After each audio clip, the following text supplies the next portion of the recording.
Okay, so Mr. Steele had brought a challenge to, and I may be misstating this, but I think to including,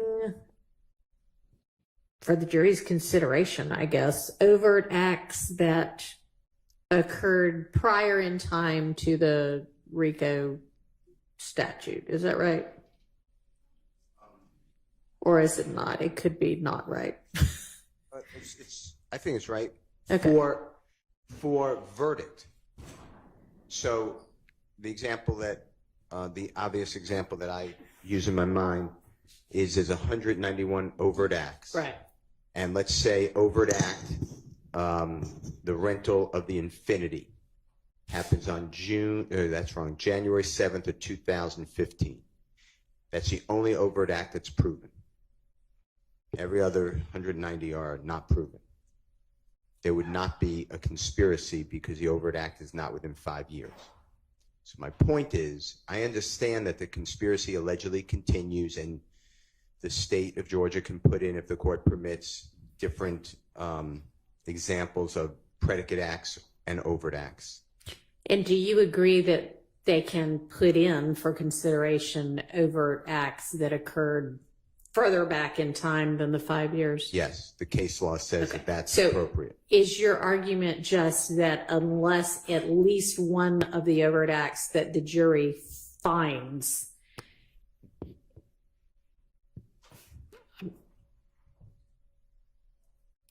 I'm going to have to start over because I can't remember how I started that.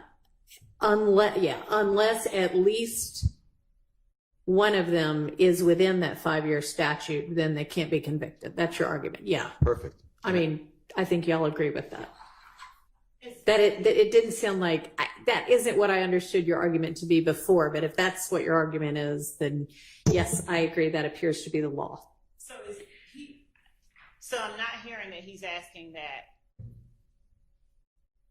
190, that there's a form for that includes 190 overt acts on the verdict form, because, and this is the reason I'm asking about that, because any relevant information or evidence that is permitted at trial, that constitutes an overt act. The overt act does not have to be alleged on the indictment, and we certainly don't, that list that is contained within count 1 has never been represented as an exhaustive list of overt acts. And the overt acts that we introduce at trial don't have to be included in count 1. And if the jury finds, I mean, I understand what Mr. Steele is saying, and I'm not arguing with that last summation that the court gave. But my point is that I understood him to be saying something akin to, I want a special verdict form that includes the overt acts that are listed on the indictment, and I want them to say if they found this one, this one, this one, and if the ones that they find occurred prior to 5 years before the indictment, then they cannot find the defendant guilty of that count 1. If only the ones they find occurred more than 5 years prior. Right. That's then what they I can't find him them to be guilty. saying. Yes. So we're all on the same page then. So as long as we're not talking about listing out the 191, because we might be talking about listing out the 191, because how can I know whether they found one within the statute unless they say yes or no as to each of them?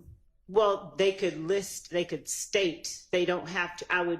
The reason that I would object to putting 191 is that it would limit them to consideration of 191. And if evidence of one that happened, for instance, during the course of this trial is not on the indictment. It's not. And they can, I mean, we haven't gotten to that, but I would think they can consider that potentially. But if the only thing they find is an overt act is something that occurred post-indictment in the jail, and that's the only thing they find, they can't be convicted because you haven't indicted them for that. Oh, Your Honor, yes, you can, and I will get that case law for the court. Okay, well, but I'll definitely be interested in seeing how they can get convicted of something they weren't indicted for, but okay. I have so much exciting case law to look forward to. Yes, Your Honor, the court does. They were indicted for conspiracy to commit, to violate the Georgia Racketeer Influenced and Corrupt Organizations Act. The Overt Act, that's count 1. The overt acts that are listed in the indictment So, okay, they were indicted for conspiracy and for A and B? No, they were indicted for conspiracy. Okay. And so all the jury needs to find, after they find that there's an enterprise, that there's conspiracy, that people participated in it, only one person has to commit one overt act for the jury to find them guilty of count 1. And not by them, I mean all of the people that they determined were part of the enterprise. Conspiracy. Right.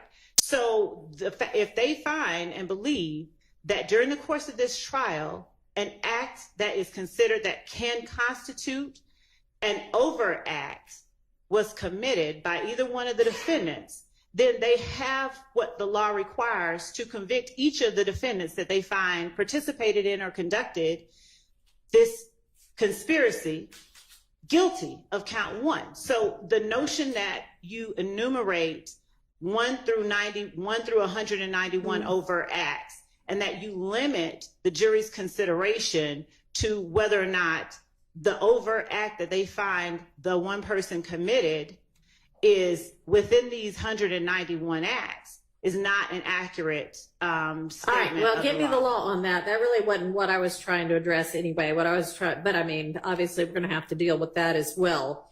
What I was trying to figure out is whether Mr. Steele was arguing that if it was outside of the 5-year statute, those overt acts either couldn't be considered, which he's not arguing, or couldn't be found, which he's also not arguing. He's just arguing they can't be convicted unless at least one of them is within the statute, which we all agree to. That's all he's arguing, then I don't have That's all he's arguing, but I'm going to need to know, because you're going to be arguing against that kind of a jury verdict. And that they could find an overt act that occurred subsequent to the indictment and is therefore not contained within the indictment could form the sole basis for them being found guilty. And I'm going to need to know the law on that. And to be clear, just to make sure that the court understands my position, not just that happened since the indictment. If there's an overt act that's not listed on the indictment that they find did occur, even if it happened pre-indictment, because we did not and do not have to include all of the overt acts committed in furtherance of this conspiracy. So that's the reason I would object to that. You don't have to object to it. I'm not making a decision right now. I'm just saying I'm going to need the law on that. Yes, Your Honor. Okay. That an overt act not listed at all can be the sole basis for the conviction. Assuming all the other elements are met, yes. Okay. All right. Yes. And now back to your regularly scheduled program. Hit that like for a deal with Christian. Yo, for a deal with Christian. Smash that bell for DWC. Yo, smash it. Just smash it.